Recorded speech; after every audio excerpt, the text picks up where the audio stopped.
Bismillahirrahmanirrahim. Assalamualaikum warahmatullahi wabarakatuh. Salam sejahtera untuk kita semua. Puji syukur kehadiran Allah Subhanahu wa taala karena atas rahmat dan karunia-Nya sehingga kita dapat berkumpul di sini dalam keadaan sehat walafiat walaupun dalam keadaan daring. Yang kami hormati Ibu Lani Mulki MSI APT. Di sini kita akan mempresentasikan mengenai obat-obat COVID-19 sebelumnya. Sebelum memasuki sesi pemaparan materi, izinkan kami untuk memperkenalkan diri. Yang pertama, saya sendiri Agung Gunawan, kemudian Deden Miftah Paujan, kemudian Muhammad Fajar, kemudian Fadil Ridho Gumelar, dan Helen Katarina Simerangkir. Next.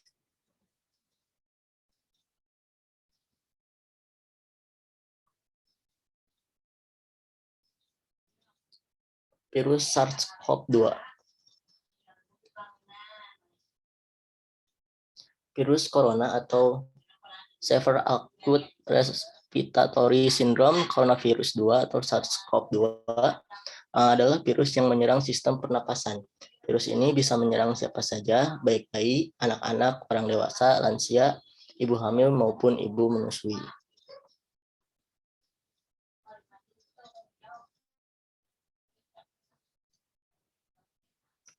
Kemudian kepada Saudari Helen, saya persilahkan.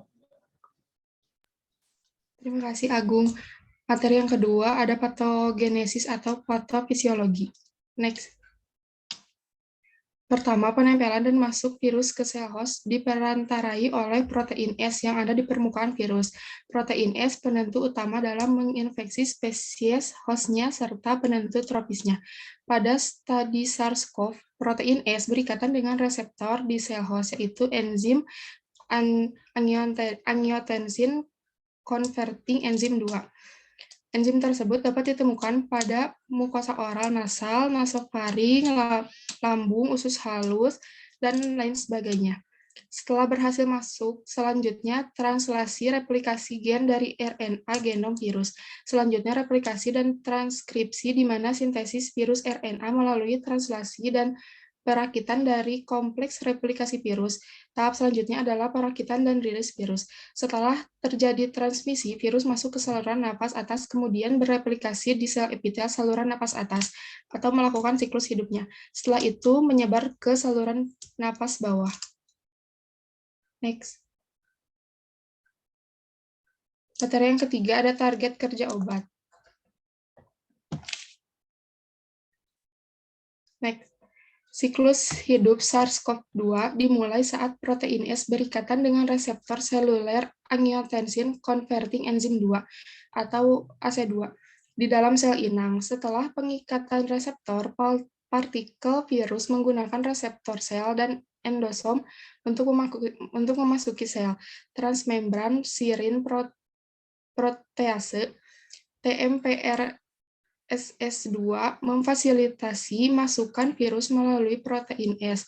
Protein S juga memfasilitasi fusi membran selubung virus melalui jalur endosom. Selanjutnya, RNA dilepaskan SARS-CoV-2 masuk ke dalam sel inang. Genom RNA diterjemahkan menjadi kompleks replikasi transkriptase. Kemudian virus mensintesis RNA melalui RNA-dependent RNA polimerase, dan pada akhirnya menjadi protein virus yang relevan. Struktural protein genom RNA dirakit menjadi virion dan dilepaskan dari sel. Selanjutnya materi akan dilanjutkan oleh Saudara Deden.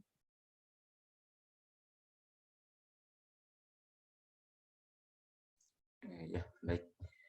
Terima kasih pada Saudara Helen. Saya akan melanjutkan dari target kerja obat untuk virus SARS-CoV-2 ini. Yang pertama ada protein spike atau S. Protein S merupakan bagian dari virus SARS-CoV-2 yang berperan menghantarkan masuknya virus ke dalam tubuh inangnya. Dan protein ini menjadi target utama dalam netralisasi antibodi, infeksi, terapi, dan desain vaksin. Protein S merupakan trimer yang dilengkapi sejumlah glikan yang terhubung pada nitrogen yang berperan dalam pelipatan protein. Kemudian target yang kedua adalah protein E. yang berperan dalam morfogenesis virus. Kurangnya protein E ini menyebabkan titer virus yang rendah, imatur, dan progeni yang tidak efisien. Protein E juga merupakan faktor virulensi dari virus tersebut. Kemudian yang ketiga, ada protein membran. Protein M atau membran ini merupakan protein yang paling melimpah pada virus SARS-CoV, berfungsi untuk mempertahankan struktur virus dan mensensitisasi inang. Selanjutnya, ada main protease. Merupakan salah satu enzim yang penting dalam menentukan kelangsungan hidup virus SARS-CoV dengan memediasi replikasi dan transkripsi protein pada virus. Pentingnya peran main protease ini menjadikannya salah satu target penting dalam mendesain antivirus COVID-19. Inhibisi main protease akan menyebabkan terganggunya replikasi dan transkripsi protein non-struktural virus sehingga mengakibatkan kematian dari virus. Kemudian yang kelima, itu adalah angiotensin converting enzyme atau AC2, merupakan target masuknya SARS-CoV-2 ke dalam sel. AC2 ini berperan sebagai target kerja sekaligus obat itu sendiri. SARS-CoV merupakan regulasi protein AC2 dengan berikatan dengan protein S yang tadi sehingga menyebabkan cedera paru-paru. Pemberian AC2 terlarut akan menyebabkan konsentrasi AC2 berlebih sehingga terjadi kompetisi pengikatan dengan protein S dari SARS-CoV-2. AC2 ini akan memberikan efek anti-atropi, antifibrosis, antiinflamasi, antioksidan, dan vasodilatasi sehingga memberikan perlindungan terhadap jaringan. Kemudian yang keenam, itu ada protein transmembran protease serin 2 atau TMPRS2. TMPRS2 ini berperan mengaktifasi protein S sehingga virus dapat memasuki sel inangnya. Protein ini juga sangat penting dalam proses persebaran dari virus SARS-CoV-2 dan MERS-CoV pada rodensia. Hal ini menjadikan TMPRSS2 ini sebagai target yang potensial dari obat antivirus dari COVID-19.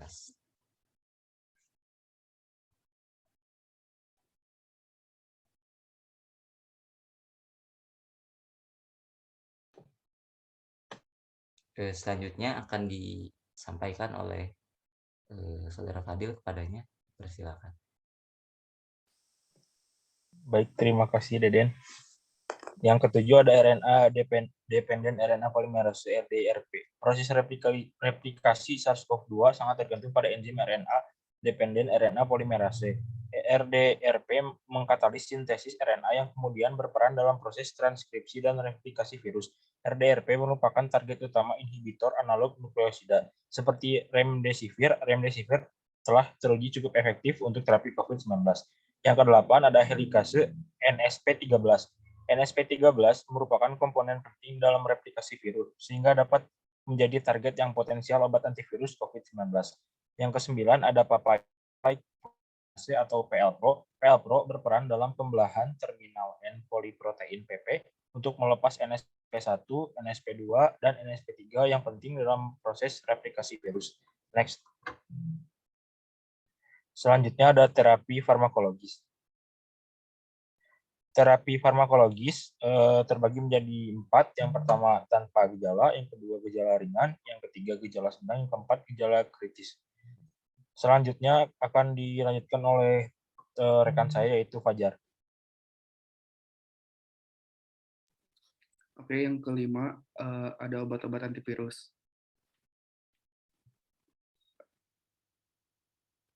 Saat ini terdapat 2 obat antivirus baru sebagai pilihan sesuai indikasi, yaitu molnupiravir dan Paxlovid. Yang pertama ada molnupiravir.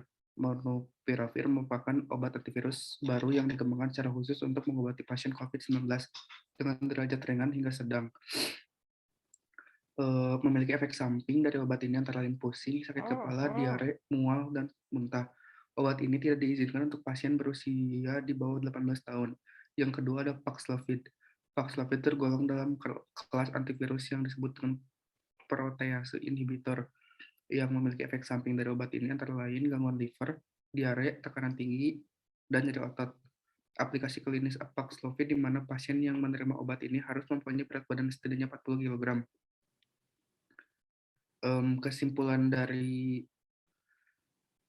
Kesimpulannya, obat-obat COVID biasanya tergolong dalam obat antivirus. Obat ini digunakan untuk menangani penyakit yang disebabkan oleh infeksi virus. Obat ini bekerja dengan cara membunuh virus atau menghambat perkembangbiakan virus dalam tubuh. Contoh obatnya yaitu Paxlovid dengan mekanisme kerja mencegah replikasi atau pembentukan virus dalam jumlah yang banyak.